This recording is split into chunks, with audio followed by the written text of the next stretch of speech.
ഈശോ മിശിഹായ്ക്ക് സ്തുതിയായിരിക്കട്ടെ. പ്രിയപ്പെട്ടവരെ, ദിവ്യകാരുണ്യ വിമോചന ശുശ്രൂഷയുടെ 8ാമത്തെ ദിവസത്തിലേക്ക് ഒത്തിരി പ്രാർത്ഥനയോടെ സ്നേഹത്തോടെ നിങ്ങളെ ഞാൻ സ്വാഗതം ചെയ്യുന്നു. എനിക്ക് വലിയ സന്തോഷം എൻ്റെ ഹൃദയത്തിൽ ഉണ്ട്. ഓരോ പ്രഭാതത്തിലും നിങ്ങളോട് പരിശുദ്ധ കുർബാനയെക്കുറിച്ച് സംസാരിച്ച് പ്രാർത്ഥിച്ച് ആരാധന നടത്തി ഈ ദിവസം ആരംഭിക്കാൻ കഴിയുന്നതിൽ ഞാൻ ദൈവത്തിന് നന്ദി പറയുന്നു. നമ്മൾ 7 ദിവസങ്ങൾ കഴിഞ്ഞു. ഈ 7 ദിവസം കഴിഞ്ഞ് 8ാമത്തെ ദിവസത്തിലേക്ക് കയറുമ്പോൾ എനിക്ക് ഒരു കാര്യം നിങ്ങളെ ഓർമ്മിപ്പിക്കാനുള്ളത്, നിങ്ങൾ ഈ പ്രാർത്ഥനയിൽ മുന്നോട്ട് നീങ്ങുമ്പോൾ തുടങ്ങിക്കഴിഞ്ഞ് പറയാം എന്ന് വിചാരിച്ച് മാറ്റി വെച്ചതാണ് ഞാൻ. അത് ഇപ്പോൾ പറയേണ്ട സമയമായി. പ്രാർത്ഥനയെ മുന്നോട്ട് പോകുമ്പോൾ നിങ്ങൾ പ്രതീക്ഷിച്ചിരിക്കാത്ത ചില തടസ്സങ്ങൾ നിങ്ങളുടെ പ്രാർത്ഥനയ്ക്ക് വരാൻ എല്ലാ സാധ്യതയും ഉണ്ട് എന്ന് ഇപ്പോൾ ഞാൻ നിങ്ങളെ അറിയിക്കുകയാണ്. അത് ഓൾറെഡി വന്നിട്ടുണ്ടാവും. അത് പലതരത്തിലാണ്. നിങ്ങൾ ഭയപ്പെടേണ്ട ഒരു കാര്യമില്ല. കാരണം ഇതെല്ലാം ദൈവത്തിൻ്റെ നിയന്ത്രണത്തിലാണ് നടക്കുന്നത്. എല്ലാ കാര്യങ്ങളും ദൈവമാണ് നിയന്ത്രിക്കുന്നത്. കർത്താവ് അറിയാതെ ഒന്നും ഒരു തടസ്സവും നമുക്ക് വരില്ല. അപ്പോൾ നിങ്ങൾക്ക് ഈ പ്രാർത്ഥന മുടങ്ങിപ്പോകാൻ ഇടവരുന്ന വിധത്തിൽ ഏതെങ്കിലും തടസ്സങ്ങൾ ഇനി വന്നു തുടങ്ങിയാൽ നിങ്ങളതിൽ അത്ഭുതപ്പെടരുത്. ഇത് എല്ലാ തരത്തിലുള്ള പ്രാർത്ഥനയ്ക്കും ഉണ്ടാകുന്ന അതിൻ്റെ ഒഴിവാക്കാൻ പറ്റാത്തൊരു ഭാഗമാണ്. പല രീതി വരാം. ചിലർക്ക് ഒട്ടും പ്രതീക്ഷിക്കാത്തതുപോലെ തിരക്കുകൾ, ചില ആളുകൾക്ക് ആരുടെയെങ്കിലും എന്തെങ്കിലും പ്രധാനപ്പെട്ട കാര്യങ്ങൾ, നമ്മൾ പോകേണ്ട കാര്യങ്ങളുമായി ബന്ധപ്പെട്ട് അങ്ങനെ നമ്മൾ എപ്പോഴും ബിസിയായി പോകുന്ന സാഹചര്യം, അല്ലെങ്കിൽ കുഞ്ഞു കുഞ്ഞു അസ്വസ്ഥതകൾ, അല്ലെങ്കിൽ ആരെങ്കിലും നമ്മളോട് അല്പം കയർത്ത് സംസാരിക്കുന്നു, അപ്പോൾ നമ്മുടെ പ്രാർത്ഥിക്കാനുള്ള ആവേശം പോകുന്നു, അല്ലെങ്കിൽ ആരോടെങ്കിലും കുടുംബത്തിലോ വീട്ടിലോ ഒക്കെ പിണങ്ങുന്നു, അപ്പോൾ നമ്മുടെ ഇൻട്രസ്റ്റ് പോകുന്നു, ഇനി നമ്മൾ പ്രാർത്ഥിക്കുന്നില്ലെന്ന് തീരുമാനിക്കുന്നു. അല്ലെങ്കിൽ പെട്ടെന്നൊരു ഇത്തിരി പൈസയ്ക്കൊരു ടൈറ്റായി, സാമ്പത്തിക ഞെരുക്കം പെട്ടെന്നൊന്ന് വന്നു, അപ്പോഴേക്കും പ്രാർത്ഥിച്ചിട്ടൊന്നൊരു കാര്യമില്ല എന്നൊരു ചിന്ത വരുന്നു. നിങ്ങളുടെ മനസ്സ് മടുപ്പിക്കുന്ന ഏതെങ്കിലും ഒരു സാഹചര്യം നിങ്ങൾക്ക് ഈ പ്രാർത്ഥന തുടങ്ങിക്കഴിഞ്ഞ് ഉണ്ടായാൽ, ഞാൻ നിങ്ങളോട് നേരത്തെ പറയുന്നു, നിങ്ങൾ പ്രാർത്ഥന അവസാനിപ്പിക്കാനുള്ള ലക്ഷണമല്ലത്. നിങ്ങളുടെ പ്രാർത്ഥന കൊള്ളണ്ടെടുത്ത് കൊണ്ടു തുടങ്ങിയെന്നാണ് അതിൻ്റെ അർത്ഥം. ചില ആളുകൾക്ക് ഞാൻ പറയുന്നത് യാതൊരു വ്യത്യാസമില്ല. ഭയപ്പെടുത്തുന്ന സ്വപ്നങ്ങൾ ചിലപ്പോൾ അവർ കാണും. ചിലപ്പോൾ പാമ്പ് കൊത്താൻ വരുന്ന സ്വപ്നം, അല്ലെങ്കിൽ എവിടുന്നെങ്കിലും താഴെ വീഴുന്ന സ്വപ്നം, ഇങ്ങനെയൊക്കെയുള്ള പേടിപ്പിച്ച് അങ്ങനെ രാത്രിയിൽ ഞെട്ടി ഉണരുന്ന അനുഭവം, ഇങ്ങനെയൊക്കെ ഉണ്ടായാലും നിങ്ങൾ അതെല്ലാം നേരത്തെ തന്നെ പ്രതീക്ഷിച്ചോണം. കാരണം പതുക്കെ മാളത്തിലിരുന്ന പാമ്പ് ഇഴഞ്ഞ് വെളി വരാൻ തുടങ്ങും. പ്രാർത്ഥന നമ്മൾ ശക്തമായിട്ട് മുന്നോട്ട് പോകും. ഇപ്പോൾ 7 ദിവസം എന്ന് പറയുന്നത് വളരെ നിർണായകമായൊരു സമയമാണ്. ആ 7 ദിവസം കഴിയുമ്പോൾ മുതൽ ഞാനിത് നിങ്ങളോട് വളരെ ബ്ലണ്ടായി തുറന്ന് പറയുന്നതിൻ്റെ കാരണം, ഒന്ന്, നിങ്ങളെല്ലാം മച്ചുറായ ആത്മീയ മച്യൂരിറ്റിയുള്ള ആളുകളാണ്. രണ്ടാമത്തെ കാര്യം, നമ്മൾ ഏത് ആത്മീയ യുദ്ധത്തിന് തയ്യാറെടുക്കുമ്പോഴും അതിൻ്റെ വരാൻ സാധ്യതയുള്ള ബുദ്ധിമുട്ടുകളോ പ്രയാസങ്ങളോ ഒക്കെ നമ്മൾ അറിഞ്ഞിരിക്കണം. അല്ലെങ്കിൽ നമ്മൾ അറിയാതെ അതിലേക്ക് കടന്നിട്ട് കാര്യമില്ല. അപ്പോൾ അതുകൊണ്ട് അത് ഞാൻ ഓർമ്മിപ്പിക്കുന്നു. ഭയപ്പെടാനൊന്നുമില്ല. എന്നാൽ ജാഗ്രത പുലർത്തണം. നമുക്ക് പലതരത്തിൽ അസ്വസ്ഥതകൾ, പിശാചി കെണികൾ കൊണ്ടുവരും, പാപത്തിലേക്കുള്ള സാഹചര്യങ്ങൾ കൊണ്ടുവരും, ശക്തമായ പ്രലോഭനങ്ങൾ വരും. ഇതുവരെ വിളിക്കാതിരുന്ന ആളുകൾ ഫോണിൽ വിളിക്കാൻ തുടങ്ങും. അല്ലെങ്കിൽ ഇതുവരെ ചിലപ്പോൾ നമുക്ക് തുറക്കാത്ത പാപത്തിൻ്റെ വാതിലുകൾ തുറക്കപ്പെടും. ചിലപ്പോൾ നമുക്ക് ഒത്തിരി നമ്മളെ പണം കൊണ്ടോ അല്ലെങ്കിൽ ജഡം കൊണ്ടോ അല്ലെങ്കിൽ ഭക്ഷണം കൊണ്ടോ ഒക്കെ പ്രലോഭിപ്പിക്കാൻ പിശാച് നോക്കും. അപ്പോൾ അതിലൊന്നും വീഴരുത്. നമ്മുടെ പ്രാർത്ഥന ഫലിച്ചു തുടങ്ങിയെന്നാണ് അതിൻ്റെ അർത്ഥം. അപ്പോൾ അതുകൊണ്ട് അത് നിങ്ങൾക്ക് ആദ്യം തന്നെ ഞാനൊരു അറിയിപ്പായിട്ട് ജാഗ്രത പുലർത്താനാണ്. 8ാമത്തെ ദിവസമാണ്. ഈ 8ാമത്തെ ദിവസം നമ്മുടെ ചിന്തയ്ക്ക് വേണ്ടി ഞാൻ എടുക്കുന്നത് ബലിപീഠം എന്ന് പറയുന്ന ഒരാശയം, അതിനെക്കുറിച്ചാണ് നമ്മളിന്ന് മനസ്സിലാക്കാൻ പോകുന്നത്. ബലിപീഠം. അതിന് നമ്മൾ ഉൽപ്പത്തി പുസ്തകത്തിൽ നിന്ന് ഒരു ഭാഗം വായിച്ചിട്ട് ഞാനത് വിശദീകരിക്കാം. നിങ്ങൾ വളരെ ശ്രദ്ധ ഇന്ന് വച്ചില്ലെങ്കിൽ ഞാൻ പറയാൻ പോകുന്ന കാര്യങ്ങൾ നിങ്ങൾക്ക് മനസ്സിലാകുമോ എന്നെനിക്ക് ആശങ്കയുണ്ട്. അതുകൊണ്ട് വളരെ ശ്രദ്ധയോടെ വേണം ഇന്നത്തെ എപ്പിസോഡിലെ ചിന്തകൾ നിങ്ങൾ കേൾക്കാൻ. ഉൽപ്പത്തി പുസ്തകത്തിൻ്റെ 28ാമത്തെ അധ്യായം 10 മുതലുള്ള വാക്യങ്ങൾ. യാക്കോബ് ബെർഷേബായിൽ നിന്ന് ഹാരാനിലേക്ക് പുറപ്പെട്ടു. സൂര്യൻ അസ്തമിച്ചപ്പോൾ അവൻ വഴിക്കൊരിടത്ത് തങ്ങുകയും രാത്രി അവിടെ ചെലവഴിക്കുകയും ചെയ്തു. ഒരു കല്ലെടുത്ത് തലയ്ക്ക് കീഴെ വെച്ച് അവൻ ഉറങ്ങാൻ കിടന്നു. അവന് ഒരു ദർശനം ഉണ്ടായി. ഭൂമിയിൽ ഉറപ്പിച്ചിരുന്ന ഒരു ഗോവണി അതിൻ്റെ അറ്റം ആകാശത്ത് മുട്ടിയിരുന്നു. ദൈവദൂതന്മാർ അതിലൂടെ കയറുകയും ഇറങ്ങുകയും ചെയ്തുകൊണ്ടിരുന്നു. ഗോവണിയുടെ മുകളിൽ നിന്നുകൊണ്ട് കർത്താവ് അരുളി ചെയ്തു, ഞാൻ നിൻ്റെ പിതാവായ അബ്രാഹത്തിൻ്റെയും ഇസഹാക്കിൻ്റെയും ദൈവമായ കർത്താവാണ്. നീ കിടക്കുന്ന ഈ മണ്ണ് നിനക്കും നിൻ്റെ സന്തതികൾക്കും ഞാൻ തരും. നിൻ്റെ സന്തതി ഭൂമിയിലെ പൂഴി പോലെ എണ്ണമറ്റവരായിരിക്കും. വാക്യം 16. അപ്പോൾ യാക്കോബ് ഉറക്കത്തിൽ നിന്നുണർന്നു. അവൻ പറഞ്ഞു, തീർച്ചയായും കർത്താവ് ഈ സ്ഥലത്തുണ്ട്, എന്നാൽ ഞാൻ അതറിഞ്ഞില്ല. ഭീതി പൂണ്ട് അവൻ പറഞ്ഞു, ഈ സ്ഥലം എത്ര ഭയാനകമാണ്! ഇത് ദൈവത്തിൻ്റെ ഭവനമല്ലാതെ മറ്റൊന്നുമല്ല. സ്വർഗത്തിൻ്റെ കവാടമാണിവിടം. യാക്കോബ് അതിരാവിലെ എഴുന്നേറ്റ് തലയ്ക്ക് കീഴെ വെച്ചിരുന്ന കല്ലെടുത്ത് ഒരു തൂണായി കുത്തി നിർത്തി അതിന്മേൽ എണ്ണയൊഴിച്ചു. അവൻ ആ സ്ഥലത്തിന് ബഥേൽ എന്ന് പേരിട്ടു. നമ്മൾ ഇന്ന് ബലിപീഠത്തെക്കുറിച്ച് വളരെ പ്രധാനപ്പെട്ട ചില കാര്യങ്ങൾ ചിന്തിക്കാൻ പോവുകയാണ്. ഞാൻ നേരത്തെ പറഞ്ഞ പോലെ വളരെ സജീവമായ ഒരു ശ്രദ്ധ ഇന്ന് നിങ്ങൾ ഈ വിഷയം മനസ്സിലാക്കാൻ തന്നെങ്കിൽ മാത്രമേ നിങ്ങൾക്കിത് മനസ്സിലാവുകയുള്ളൂ. എന്താണ് ബലിപീഠം? ബലിപീഠം എന്ന് പറയുന്നത് കല്ലുകൊണ്ട് അല്ലെങ്കിൽ മണ്ണുകൊണ്ട് തടി കൊണ്ട് ഉണ്ടാക്കിയ ഒരു സ്ട്രക്ചർ എന്നതിന് അപ്പുറത്ത് ബലിപീഠത്തിൻ്റെ പ്രത്യേകത, ബലിപീഠം ഒരാത്മീയ യാഥാർത്ഥ്യമാണ് എന്നുള്ളതാണ്. അത് നമുക്ക് പുറപ്പാട് പുസ്തകത്തിൻ്റെ 20-ാമത്തെ അധ്യായത്തിൽ, പുറപ്പാട് 20-ാം അധ്യായത്തിൽ 24-ാമത്തെ വാക്യത്തിൽ കാണാൻ കഴിയും. ബലിപീഠം എന്താണ്? പുറപ്പാട് 20-24. നിങ്ങൾ എനിക്ക് മണ്ണുകൊണ്ട് ഒരു ബലിപീഠം ഉണ്ടാക്കണം. അതിന്മേൽ ആടുകളെയും കാളകളെയും ദഹനബലികളും സമാധാന ബലികളുമായി അർപ്പിക്കണം. എൻ്റെ നാമം അനുസ്മരിക്കാൻ ഞാൻ ഇടവരുത്തുന്നിടത്തെല്ലാം ഞാൻ നിങ്ങളുടെ അടുക്കിലേക്ക് വന്ന് നിങ്ങളെ അനുഗ്രഹിക്കും. ഇവിടെ പുറപ്പാട് 20-24 പറയുകയാണ്, നിങ്ങൾ ബലിപീഠം ഉണ്ടാക്കണം. മണ്ണുകൊണ്ട് ബലിപീഠം ഉണ്ടാക്കണം. അതിൽ ബലി അർപ്പിക്കുമ്പോൾ ഞാൻ എന്തു ചെയ്യും? അങ്ങനെ എൻ്റെ നാമം അനുസ്മരിക്കപ്പെടാൻ ഞാൻ ഇടവരുത്തുന്ന ആ ബലിപീഠം സ്ഥിതി ചെയ്യുന്ന സ്ഥലത്ത് ഞാൻ ഇറങ്ങി വന്ന് നിങ്ങളെ അനുഗ്രഹിക്കും.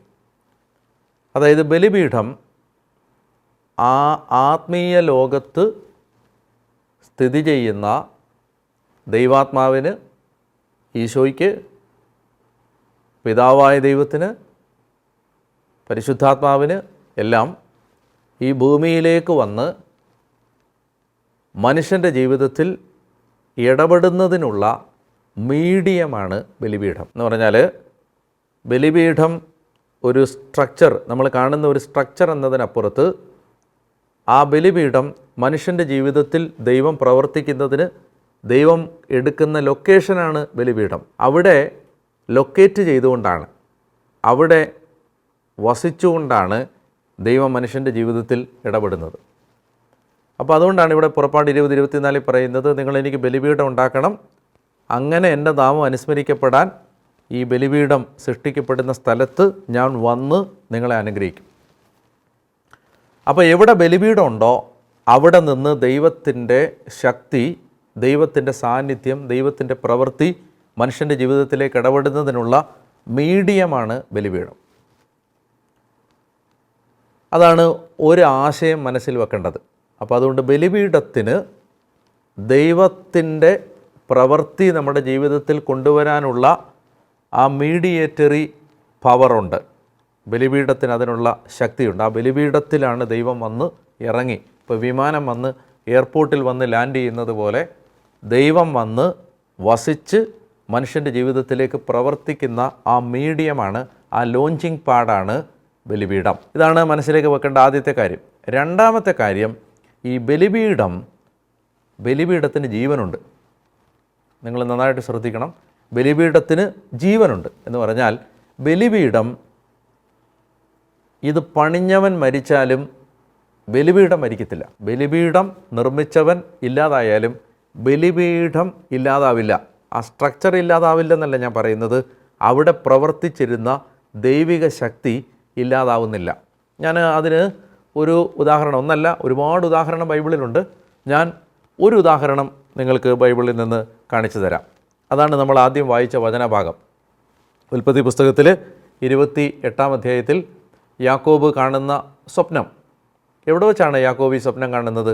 ബഥേലിലാണ്. ബഥേലിൽ യാക്കോബ് സ്വപ്നം കാണുന്ന പശ്ചാത്തലം എന്താണ്? അവന് ഒരു സ്ഥലത്ത് വന്നു, വീട്ടിൽ നിന്ന് ഒളിച്ചോടുവാണ്, അമ്മാവൻ്റെ വീട്ടിലേക്ക് പോവുകയാണ്. അപ്പോൾ ഇവിടെ വന്ന് ഒരു സ്ഥലത്ത് വന്ന് രാത്രി അന്തി ഉറങ്ങാൻ വേണ്ടി കിടക്കാൻ തുടങ്ങുമ്പോൾ ഒരു കല്ലെടുത്ത് തലയുടെ കീഴിൽ വെച്ച് തലയണയായിട്ട് വെച്ച് കിടന്ന് ഉറങ്ങി. ഒരു കല്ലെന്നേ ബൈബിളിൽ പറഞ്ഞിട്ടുള്ളൂ. അത് എന്ത് കല്ലാണെന്നോ അത് എവിടെ നിന്നെടുത്ത കല്ലാണെന്നോ വേറെ ഒരു സൂചനയില്ല.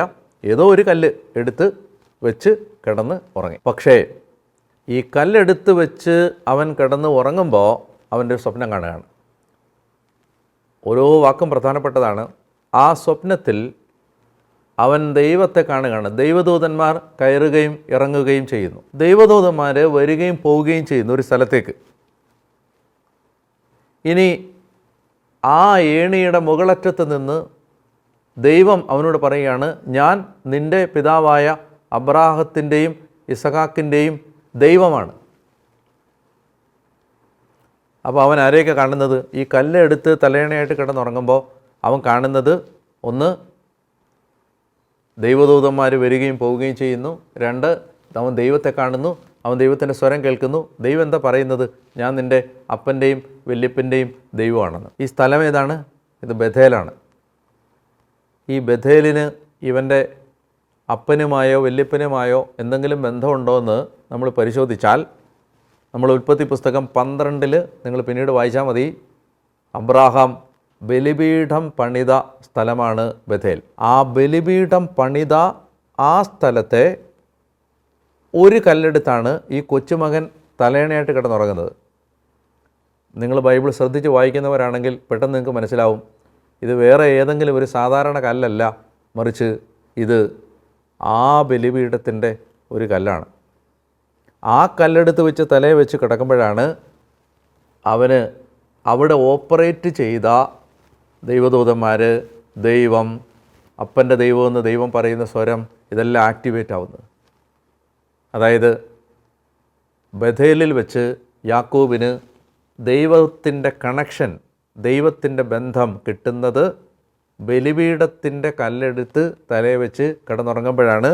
അത് കഴിയുമ്പോൾ ആ സ്വപ്നത്തിൽ നിന്ന് എഴുന്നേറ്റ് അവൻ പറയുന്നത്, ഇവിടെ ദൈവം ഉണ്ടായിരുന്നു, ഞാൻ പക്ഷേ അറിഞ്ഞില്ല എന്ന്. ദൈവം ഉണ്ടായിരുന്നു. എന്തുകൊണ്ടാണ് ഉള്ളത്? അവിടെ ബലിപീഠം ഉണ്ടായിരുന്നു. ബലിപീഠം ഉണ്ടായിരുന്നത് കൊണ്ട് അവിടെ ദൈവം ഉണ്ടായിരുന്നു. പക്ഷേ ബലിപീഠം കാലാന്തരത്തിൽ ഇല്ലാതായി. പക്ഷേ അതിൻ്റെ കല്ലുകൾ അവിടെ കിടന്നു. പക്ഷേ അപ്പോഴും അവിടെ ദൈവത്തിൻ്റെ ആ ഓപ്പറേഷൻ ആക്റ്റീവാണ്.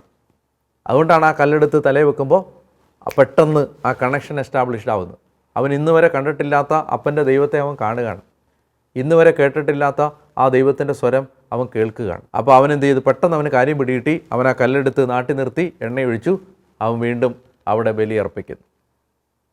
പ്രിയപ്പെട്ടവരെ, എനിക്ക് പറയാനുള്ളത്, നമ്മൾ ബലിപീഠങ്ങൾ നിർമ്മിച്ചാൽ, നമ്മൾ മരിച്ചാലും നമ്മൾ നിർമ്മിച്ച ബലിപീഠം ഇല്ലാതാവില്ല. ഇതിന് 2 വ്യാപകമായ പ്രത്യാഘാതമുണ്ട്.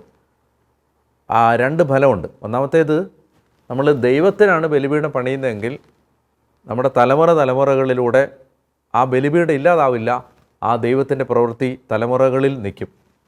നമ്മൾ പിശാചനാണ് ബലിപീഠം പണിയുന്നതെങ്കിൽ അതും തലമുറകളിൽ നിൽക്കും.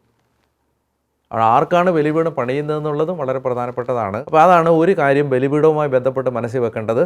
അതുകൊണ്ട് ഞാൻ മലങ്കര കുർബാനയിൽ പുരോഹിതൻ അവസാനം ചൊല്ലുന്നൊരു രഹസ്യ പ്രാർത്ഥന ബലിപീഠത്തോടാണ്. ബലിപീഠം ചുംബിച്ച് പോകുമ്പോൾ പുരോഹിതൻ ചൊല്ലുന്ന പ്രാർത്ഥന ഇതാണ്: ഈ ജീവൻ്റെ മേശയായ ബലിപീഠമേ, നീ സമാധാനത്താലെ വസിക്കണം എന്ന് പറഞ്ഞിട്ട് എന്നെക്കുറിച്ചുള്ള സ്മരണ നിന്നിൽ നിന്ന് മാഞ്ഞു പോകാതിരിക്കാൻ നീ കർത്താവിനോട് എപ്പോഴും പ്രാർത്ഥിച്ചോണേന്ന്. ഞാൻ ഇനി നിൻ്റെ അടുത്തോട്ട് വന്നില്ലെങ്കിലും നീ പ്രാർത്ഥിച്ചോണമെന്ന്. ആരോടാ പറയുന്നത്? ബലിപീഠത്തോടാണ് പറയുന്നത്. ബലിപീഠത്തിന് ലൈഫുണ്ട്. അതിൽ കർത്താവിൻ്റെ ആക്ടിവിറ്റി ആക്റ്റീവാണ്. നമ്മൾ മരിച്ചാലും ബലിപീഠം ഇല്ലാതാവില്ല.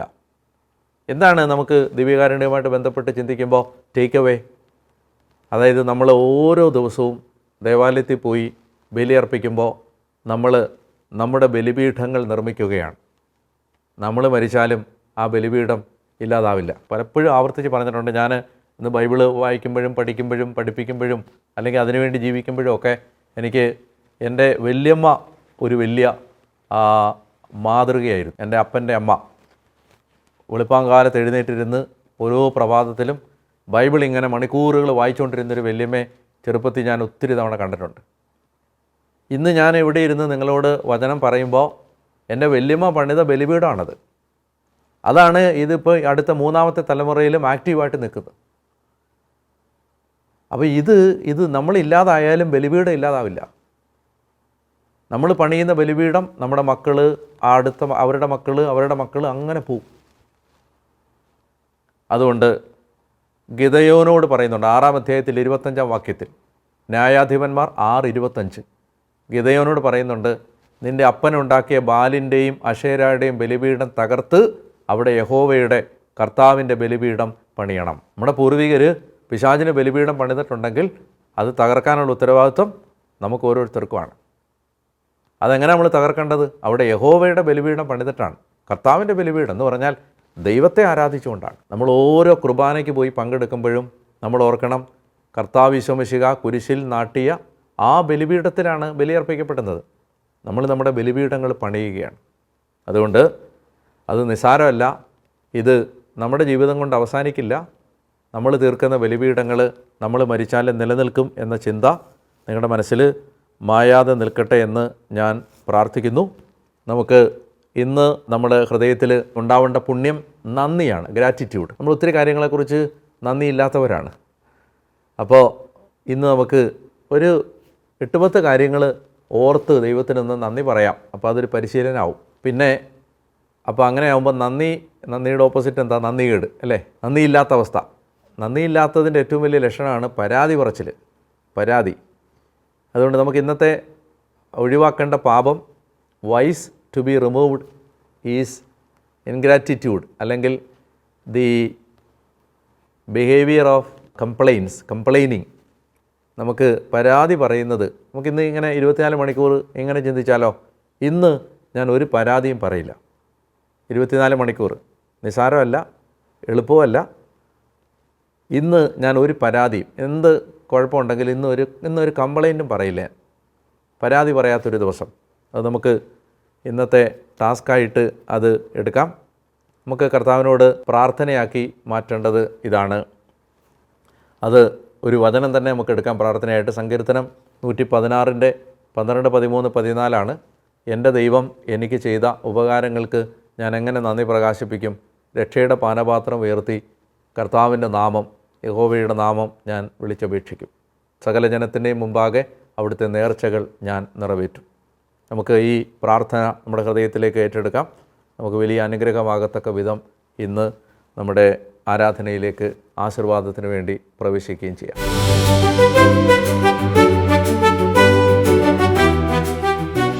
പരിശുദ്ധ പരമാദിവ്യകാരുണീശോയ്ക്ക് നേരവും ആരാധനയും സ്തുതിയും പുകഴ്ചയും ഉണ്ടായിരിക്കട്ടെ.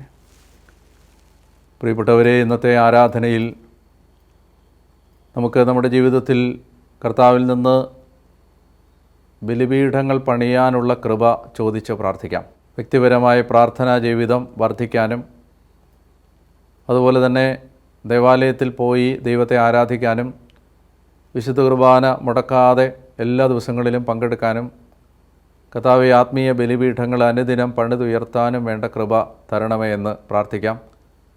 അതുപോലെ തന്നെ നമ്മുടെ മാതാപിതാക്കളോ പൂർവികരോ അവരുടെ പാപജീവിതത്തിലൂടെ പിശാചിന് ബലിപീഠങ്ങൾ തീർത്തിട്ടുണ്ടെങ്കിൽ ദൈവമേ, ആ ബലിപീഠങ്ങളെല്ലാം യേശുവിനെ രക്ഷകനായി ഏറ്റുപറഞ്ഞ് ഞങ്ങൾ തകർക്കാനുള്ള കൃപ ഞങ്ങൾക്ക് തരണമേ എന്നും പ്രാർത്ഥിക്കാം. കർത്താവേ, ഈ ജനത്തിനു വേണ്ടി പ്രാർത്ഥിക്കുന്നു. ഈ ശുശ്രൂഷയിൽ പങ്കെടുക്കുന്ന മക്കളെ ഓരോരുത്തരെയും ഓരോ കുടുംബത്തെയും വ്യക്തിപരമായി ഏൽപ്പിക്കുന്നു. വിദൂര രാജ്യങ്ങളിൽ, വിദൂര ഭൂഖണ്ഡങ്ങളിലിരുന്ന് ദൈവമേ, വ്യത്യസ്തങ്ങളായ മാധ്യമങ്ങളിലൂടെ ഈ ശുശ്രൂഷയിൽ പങ്കെടുക്കുമ്പോൾ ഓരോ മകനെയും മകളെയും ഇന്ന് വരെ അനുഭവിച്ചിട്ടില്ലാത്ത ദൈവസ്നേഹം കൊണ്ട് നിറച്ച്, പരിശുദ്ധാത്മാവിനാൽ നിറച്ച്, അഭിഷേകത്താൽ അനുഗ്രഹിച്ച് പുതിയ സൃഷ്ടികളാക്കി മാറ്റണം എന്ന് പ്രാർത്ഥിക്കുന്നു. ദൈവമേ, രോഗികളെ സുഖപ്പെടുത്തണമേ, ഹൃദയം തകർന്നവരെ ആശ്വസിപ്പിക്കണമേ, ബലഹീനരെ ശക്തിപ്പെടുത്തണമേ, തളർന്ന കാൽമുട്ടുകളെ ബലപ്പെടുത്തണമേ, ഭയം എടുത്തു മാറ്റണമേ, ഇരുട്ടിൻ്റെ എല്ലാ വ്യാപാരങ്ങളും എടുത്തു മാറ്റി നിൻ്റെ മക്കളെ അനുഗ്രഹിക്കണമേ, അടഞ്ഞ വഴികളെല്ലാം തുറന്നു കൊടുക്കണമേ. കർത്താവിൻ്റെ കരുണയിൽ ജീവിക്കാൻ ഇവരെ സഹായിക്കണം. യേശുവിൻ്റെ നാമത്തിൽ പ്രാർത്ഥിക്കുന്നു. നമുക്ക് ആശീർവാദം സ്വീകരിക്കാം.